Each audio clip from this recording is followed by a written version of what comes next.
Hey, what's going on, everyone? This is Mitch. Good Friday morning to you all. Hope you guys are doing well out there, feeling great. It's Friday. I know I'm feeling pretty good. About to head out to Gatlinburg, Tennessee here in the next few hours. Just wanted to get you guys a quick update. It really won't be quick. We'll spend some time on this video for sure, probably about 30 minutes or so, just like I do in just about all of my videos. But we're going to get you guys some really good information on this storm system coming up for this weekend. Of course, we will discuss on what's going to happen weather-wise for today, just like we always do. But of course, if you're not worried about what's going to happen weather-wise for today, skip ahead. I'll have timestamps up in this video for you guys to utilize. And I can tell you probably about 75-80% of this video is going to be on discussing this storm system coming up for this weekend. There has been some changes, and we'll talk about those changes in this video. We'll talk about impacts. Hopefully I'll answer all your questions in this video, and I'll try to answer the comments once everything gets settled down this evening for sure, folks. But I do want to remind you guys, I am going to Gatlinburg, just like I just mentioned, later this afternoon. I'm not sure what I'm going to do as far as updates. I know, of course, we have a big-time storm system that's about to affect areas of the East Coast. So it's unfortunate in regards to that, but of course it's fortunate that, I am getting to go on a family vacation with my family. So I am looking forward to that, but I'm not sure what I'm going to do about updates. I know a lot of people say, Mitch, just enjoy vacation. And I am, but I might bring my wife's laptop, might give you guys a quick update.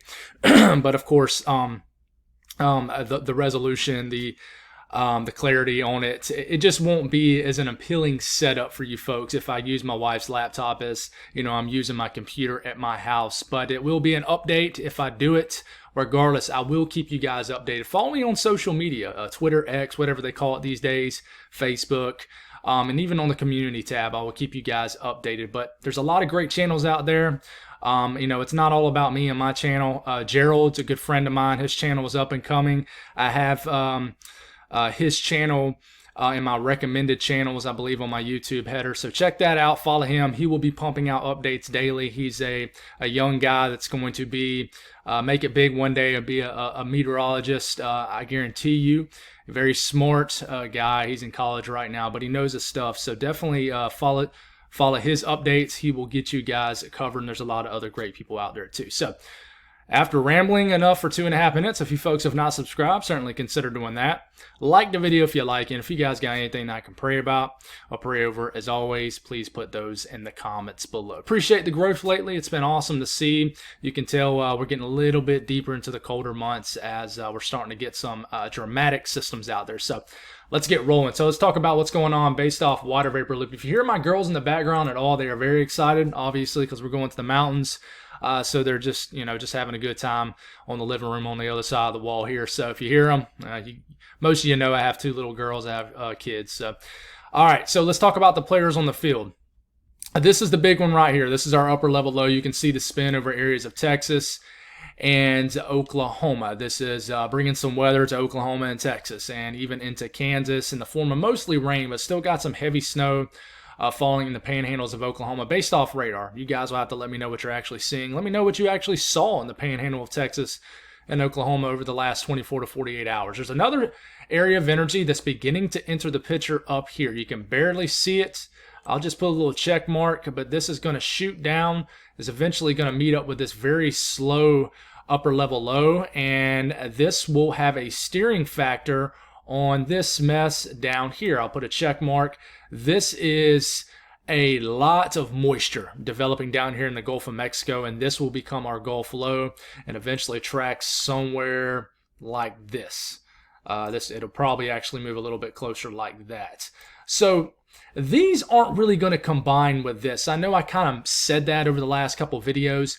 These could combine into this, but they really don't do so. This feature coming out of Canada and then this main area that's been, on the field for a while now will actually combine probably somewhere, I don't know, maybe over here and, just kind of be like an upper level system and actually will help to kind of yank whatever's going on down here northeast.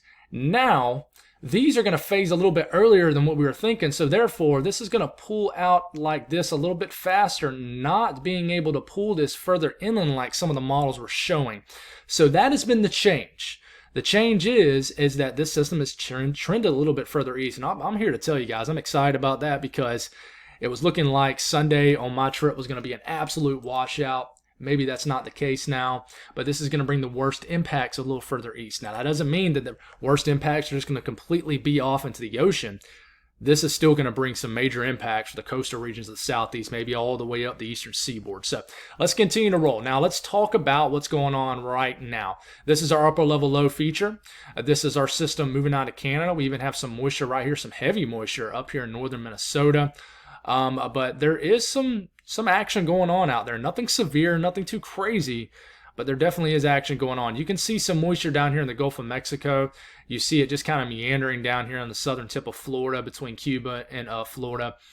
You will start to see a lot more moisture enter the radar picture in the northeast Gulf of Mexico in the coming 24 hours and 48 hours here. A little bit of moisture in extreme northwest areas of Washington State. Outside of that, pretty quiet this morning. I'm sorry. Storm Prediction Center, let's slow it down.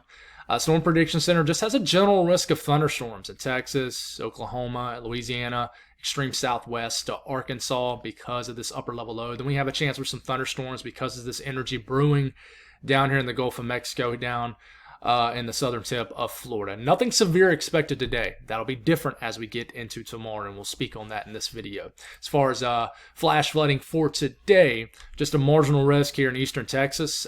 Flash flooding will not be a big deal because this rain will be just kind of moving in and moving on out. Watches and warnings, it's pretty quiet out there, but I reckon as we get into the next 24 to 48 hours, the southeast will begin to get littered with probably flood watches and wind advisories and maybe some high wind warnings. Just we'll definitely start to see a lot of weather alerts across the southeast, especially Florida, southeast Georgia, and the eastern Carolinas for sure. But winter weather advisories continue for areas of Kansas, a couple counties, and Texas and Oklahoma. But these will get dropped later on this morning. What about the southeast? What we're going to see today? Today will be kind of the quiet before the storm, the calm before the storm, if you will. It's a chilly morning out there. I mean, it's cold. It's in the upper 20s here in my neck of the woods here in central South Carolina. As we are moving deeper into the morning, into this afternoon, some rain begins to enter the picture over here, but we will talk about this in the south central time frame. What I want you to look at is down here in the Gulf of Mexico. This is all that moisture brewing up as the stage is beginning to get set for this Gulf low, and you can see a lot of moisture beginning to bubble up. And we will have some showers that will make it to Florida later on this evening, but man, it will not be a washout. I wouldn't cancel any plans if you're in Florida. These will be very sporadic, but some showers could enter the coastal sections of Georgia, South Carolina, but I mean, it'll just be in the form of some sprinkles. Then we get into tomorrow morning, and this is when this low begins to move north. And then as we get into tomorrow evening, this is when the weather really starts to move in for Florida. And we'll zoom into all these regions here in a minute here when we get to that portion. But, you know, today, not a whole lot of weather going on. Northeast, kind of the same. You know, you'll have the next 2 days to kind of prepare for this storm system, another big rainmaker for the Northeast. And we're getting into this afternoon, getting into this evening. Folks, I do want to mention this. You know, a lot of people are saying, man, why are we getting all these rainstorms? Winter is over. Guys, I mean, it's December, 15th? Winter is not over. I'm telling you. I'm not saying, you know, you guys hold me to it, but if you won't, that's fine. But I'm already seeing some changes and kind of in the 10 to 15 day frame. And I've kind of made an oath that I'm not going to speak past 10 days, and I'm going to stick to that. But there's going to be times where I do go a little past it, but we're just going to keep it inside 10 days. But I am seeing changes. I'll mention that already kind of the last week of the year after Christmas. And there could be some weird things that happen around Christmas. And I'll probably speak on that after I get back from vacation. Once we get an entire weekend, it's worth of model runs that kind of go through. And I think we'll have a better idea what's to come leading up to Christmas and just after. But let's keep rolling here. The Northeast, though, quiet weather. You know, nothing really going on. Some showers will try to enter southern Ontario. Got some shower action in northern Michigan. We'll mention that here in a second again when we get to the Midwest time frame or area. The south central U.S., we will have some action today as we're making our way throughout the morning. This rain will, take over Oklahoma City, Tulsa. We'll start to move through areas of central and eastern Kansas very slowly up here. I think for most of the afternoon, it'll be just kind of a rainy day. Even some wet snow is possible here in central sections of Kansas. I wouldn't be surprised at all. Dodge City gets a little bit of snow throughout the day today. Not a whole lot. Down here, a little bit more energy in the atmosphere. It could be in the form of some storm action here in North Texas, kind of central and eastern Texas as we're getting later into this afternoon. This rain will begin to take over western sections of Missouri. It'll be a rainy evening probably for Kansas City. This will begin to enter the northeast and not the northeast, northwest, western sections of Arkansas. And then this rain will begin to enter southeast Texas tonight. Could get some rumbles of thunder if you live in southeast Texas. Could get a really thin line of storms that begins to enter Houston as we're waking up tomorrow morning and begins to enter Louisiana. Maybe just a thin line of some heavy rain that moves into this area. This area still is under drought conditions, but you're starting to catch up now. There's areas of North Carolina that's went from an extreme drought to just abnormally dry in a very short amount of time. I'm telling you, I'm already starting to see some comments sprinkled in saying, Mitch, when is it going to stop raining? I think I read a comment from that yesterday, and I think we'll see more and more of that. It's going to transition from it never rains at my house to, Mitch, please make the rain stop. I guarantee you people will be flipping the switch here soon.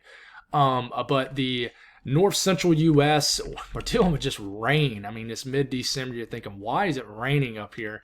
But just rain up here in northern and northeast Minnesota, the UP of Michigan, and northern Wisconsin. But I think as we get deeper into this afternoon and really into this evening, some of this rain north of Minneapolis will start to switch to some snow. Some wet snow could begin to fall in northern Wisconsin, the UP of Michigan. But then as we're waking up tomorrow morning, I definitely think we're going to get some light to moderate snow falling, and this could transition to snow maybe down to Minneapolis sometime tomorrow morning. We'll see what happens.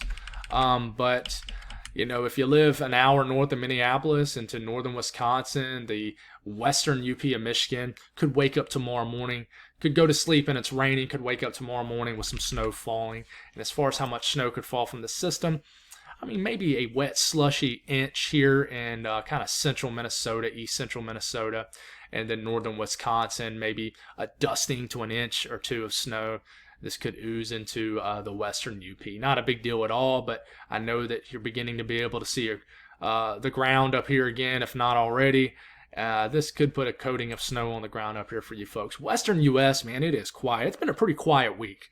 It really has. The ridge is dominating your area. The only action you guys got earlier in the week was this cutoff low that just kind of meandered in the southwest into the south central U.S. But today it's quiet weather. Enjoy it. Not really a whole lot to really speak on out here.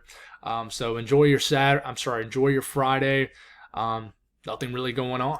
As far as temperatures, starting to warm up in the Gulf states, the deep south, because this upper level low is swinging through Texas and Oklahoma, and this is yanking up a lot of warm, moist air out the Gulf of Mexico. So, Louisiana, eastern, southeastern, southern areas of Texas, a warm, somewhat moist, humid day for mid-December standards. And I mean, temperatures are going to rise. This is actually yanking up some warmer, moist air all the way. Now, it's not going to be humid in the Ohio Valley, but it's going to be above average temperature-wise. But between the ridging and just kind of the warm air getting yanked up out the Gulf of Mexico, 50s for highs, maybe some 60s into Kentucky, along the Mississippi Valley. Nice day in Florida.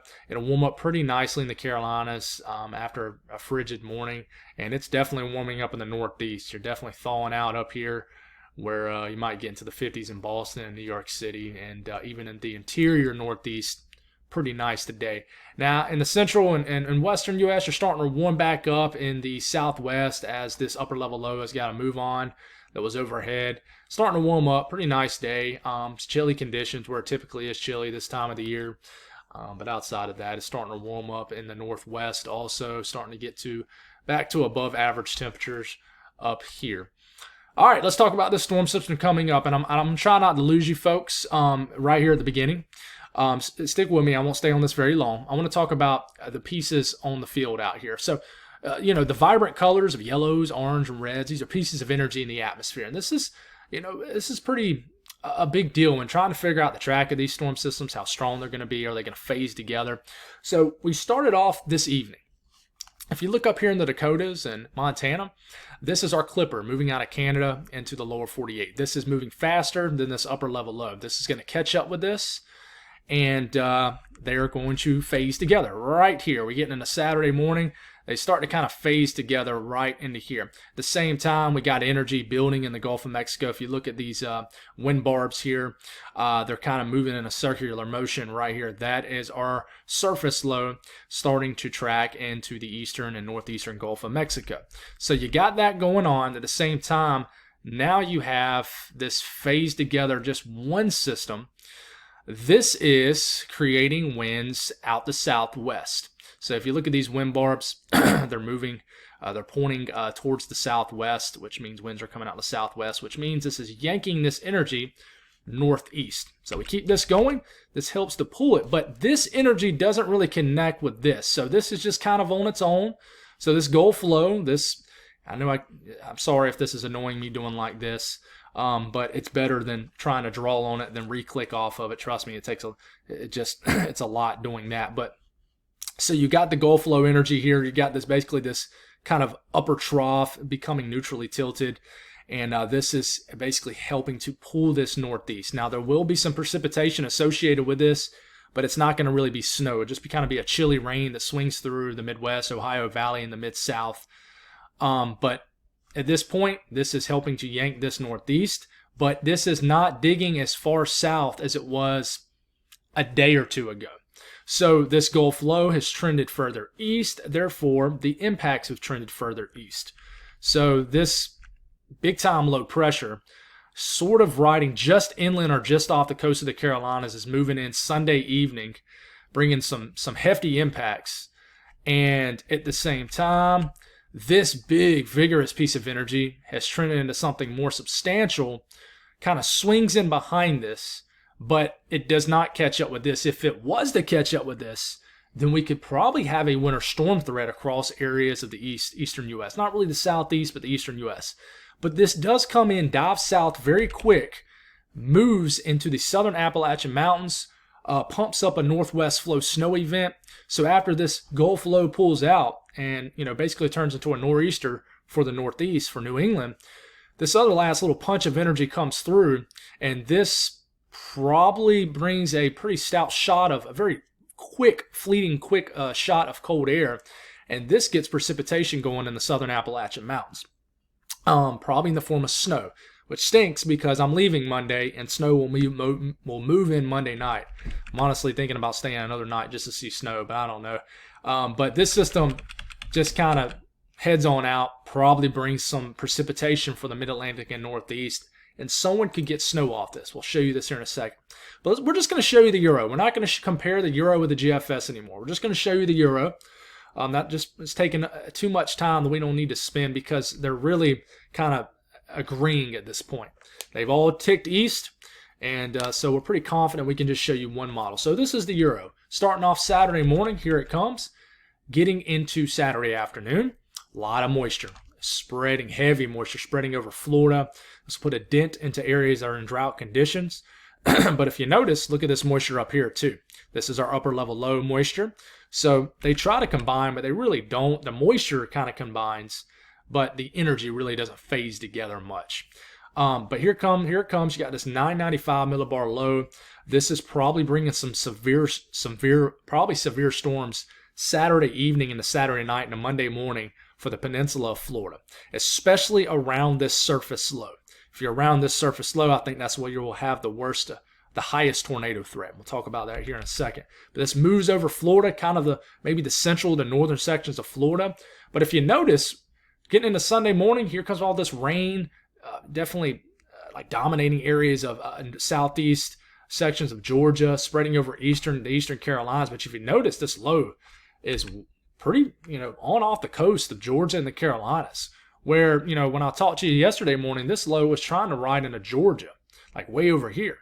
So this would lessen the impacts for like Atlanta, maybe even the Greenville-Spartanburg area, and will kind of keep the impacts from maybe like Macon, Georgia, Columbia, South Carolina, all the way to Fayetteville, kind of the Richmond area points east. Okay, this brings some big impacts for Charleston still. Wilmington, strong onshore flow affecting these folks, coastal flooding, some storm surge will certainly be here, beach erosion. This is getting into Sunday afternoon. You just got basically a tropical storm, but a chilly tropical storm affecting areas of the eastern Carolinas. And this continues. Slingshots a lot of moisture into the Delmarva area, and this low continues to deepen, guys. That's the worrisome thing. You got a 981 millibar low pressure off the European, off the coast of Wilmington, deepens sub 980, and then it heads on off. And then here comes the backside energy. Remember that energy I just talked to you about? Look at this. You get snow, rain that switches to snow in the mountains, even some rain switching to snow in Kentucky, Ohio, Indiana, and you keep this going into Monday evening. I mean, you get a light snow event for all West Virginia, Eastern Kentucky, Northeast Tennessee, and the mountains of North Carolina, Tennessee, Virginia, and West Virginia. And you keep this going, and this is a nice little quick event for you folks, where a few inches of snow could fall in the Appalachian Mountains, and then it heads on out. Okay. What about winds? I'll go with the Euro. Now, the Euro does like to overamp the winds. I'll say that, just like the GFS. GFS probably worse, but Euro does it too. But we're getting into Saturday afternoon, guys. Saturday evening, winds are already gusting potentially to 25, 35 miles per hour. And then you see this big area of winds that starts to show up off the coast of Florida. These winds are pushing into the Georgia and Carolina coastline. So what we call an onshore flow. This is going to cause issues. And we keep this going, and here comes the surface low swinging over northern sections and central sections of Florida, probably sometime Sunday morning. Along the surface low, this will bring strong winds too, kind of just like a tropical storm. When the center of the storm moves in, sort of like the eye wall moves in. So I think we're going to get some strong winds immediately associated with the low pressure. North of Tampa Bay might move kind of over like the Orlando area, points north, eventually moving into the Jacksonville region. But we keep this going. Strong winds showing up in southeast Georgia Sunday morning, 30, 40 mile per hour wind gusts. All right, and then we're getting into kind of Sunday afternoon. And I will mention again, if you're wondering about the time frame, here it is. It's around 2 p.m. Eastern time, Sunday. And it's up here also, but in Zulu time. But we're getting into Sunday afternoon, 30, 40 mile per hour wind gust, and still going on. And areas of the eastern Carolina, starting to move into eastern North Carolina. Strong winds in the Savannah area. And even some gusty winds all the way back to Atlanta, the Greenville, Spartanburg area, Charlotte. And to keep this going, guys. And strong winds continue. The wind flow will probably shift as the low moves to the northeast. But, we're getting into the middle of the night, Sunday night. Strong winds begin to move over eastern North Carolina, affect southeast Georgia. Southeast Virginia, the Delmarva region. And then some back-end flow behind this gets kicking in the southern Appalachian Mountains. And then this northern vort of energy moves in behind this, and this kicks up some northwest flow winds behind it too. So a lot of winds going on with multiple pieces of energy. So what about a severe weather threat? Got a slight risk for Orlando, Tampa Bay, down to Fort Myers and this entire yellow area right here. It's a level 2 out of 5. All right. Marginal risk, a level 1 out of 5. What is this for? The biggest threat is a tornado threat for sure. There's a 5% risk of a tornado within 25 miles in the given location in Orlando, Tampa Bay, down to Fort Myers, down to Space Coast.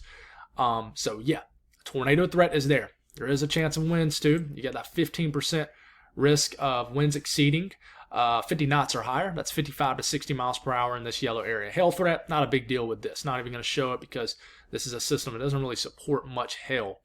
But as far as the high resolution models here, the HRRR model, we'll start off Saturday morning. We already got rounds of thunderstorms swinging into the peninsula of Florida, rounds of heavy rain. We get into tomorrow afternoon.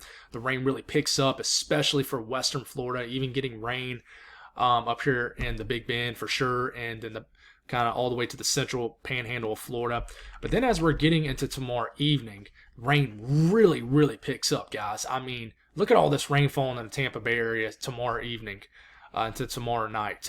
You guys are going to put a dent in any kind of drought you got going on, but man, it's going to fall fast and furious for sure. So you keep going though, and this is where our surface low is. It's starting to inch closer to the western coast of Florida.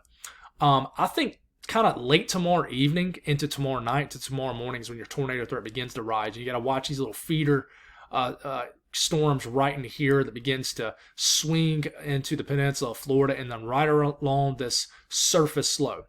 If you were to keep this going, then I would bet there's, like I said, like the Storm Prediction Center says, there's going to be a tornado threat that honestly I think is going to be more nocturnal, unfortunately, for areas of Florida.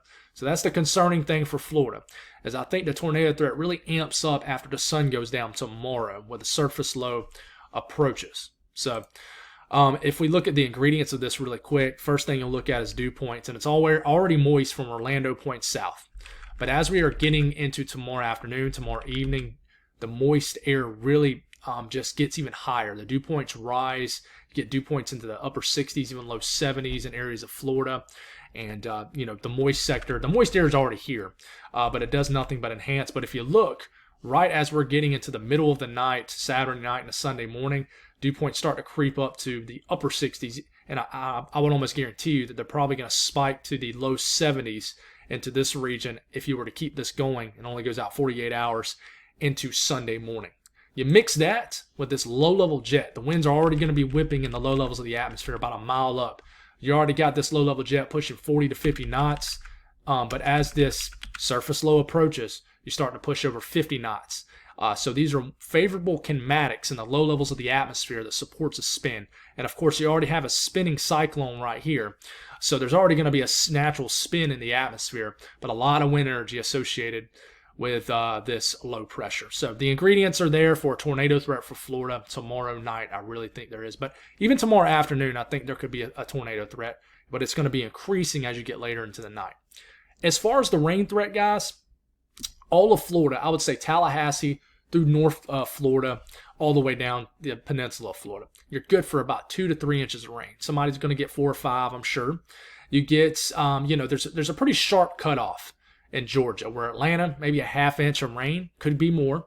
But you get down to southeast Georgia, 2 to 3 inches of rain. The Carolinas, good 2 to 3 inches of rain. That's the common thing with this system, is 2 to 3 inches of rain. Even a lot of rain into Virginia, the Delmarva region. Stop the video here if you need to, if I kind of skipped over your area. But remember, the upper level low is going to swing through too and give folks like in the Mid-South some rain also. And I want to mention the snow too. We'll take a look at the European ensemble. And there is that snow signal. I think snow will begin to fall in the mountains probably maybe as early as Monday midday, maybe Monday morning, maybe even Sunday night in the higher elevations, but I think it'll pick up in these favorable northwest flow areas of West Virginia, and then the mountains of North Carolina and Tennessee, where a couple inches of snow could fall from this. I could see winter weather advisories getting issued from this event. We'll see what happens. There will be a severe weather threat getting into Sunday. Does this increase? It could, and I'll keep you updated if it does. But right now, just a marginal risk from kind of Melbourne, Florida, all the way up into the Outer Banks of North Carolina. So, but what about the Northeast? Not going to leave you guys hanging. The rain begins to take over Sunday evening, basically for everybody. This is mostly rain. Could get a little bit of some ice in these higher elevations of New Hampshire and Maine. We'll see what happens. Here comes this low right here. Monday morning, the rain is just a raging rainstorm for all of the Northeast and Mid-Atlantic. And then this moves in. Then this 974 millibar low potentially crashes right into southern New England Monday afternoon to Monday evening, bringing some very strong winds to southern New England. We got to see how strong these winds are going to be. But this isn't like one of those nor'easters where this low sort of stays off the coast. This looks like it's going to plow maybe right into Long Island. Potentially, this can move back and forth. But this is going to plow right in, just bringing a lot of warm air for everybody. This will just be rain for most of New England, but the track could change. The interesting thing about this system is what moves in behind it. As that piece of energy swings in behind this, this could bring some light precipitation in the form of some snow. And we got to kind of fine-tune this as we go. But we will watch for a light and maybe moderate snow event for the Northeast early next week after the main system pulls through. But winds, guys, it's probably overdoing it. But, man, it really wants to slam New York City to Boston with some very strong winds. I'm talking 40 to as much as 60 mile per hour wind gusts Long Island, Mr. Storm, my dude, you're going to get some strong winds, I think. We'll see what happens. You'll have to give me an update. Southern New England, though, this will just be kind of like a typical nor'easter, I think, a strong nor'easter, 50, 60 mile per hour winds, potential for power outages. Winds will be enhanced up here in the higher elevations of Vermont and New Hampshire. And to keep this going, guys, and winds will really pick up in the coastal regions of Maine, still be ongoing out here on Cape Cod, through eastern Mass, Rhode Island. And winds are, gusting anywhere from 50 to 60 miles per hour potentially. And I think this could be a substantial wind event for Atlantic Canada for sure. Gusty winds throughout the Northeast, power outages. But I think if you're wondering about a time frame, I went through that way too fast. I think Monday morning is when the winds really pick up, and then they get their strongest potentially throughout the day Monday. As far as rains with this for the Northeast, it's just a common theme where the brunt of this storm is going to move in. 2 to 3 inches of rain. Along the I-95 corridor, 2 to 3 inches of rain. You go a little bit further inland, you still get about 2 to 3. But the further west you get, the more it drops off, the more to 1 to 2 inches of rain. As far as snow, the signal was everywhere. You got a dusting signal all the way through to Delmarva, New York City, Boston. It's very scattered and smothered. Waffle House reference, I'm hungry. About here in the Northeast. But it is there for maybe some early to midweek light snow for the Northeast. So I'll have to fine tune this as we go. Folks, that's all I got. I will continue to keep you guys updated some way, somehow. Thank y'all for the support. Thank y'all for the growth. You guys have an awesome Friday, and I'll talk to you soon.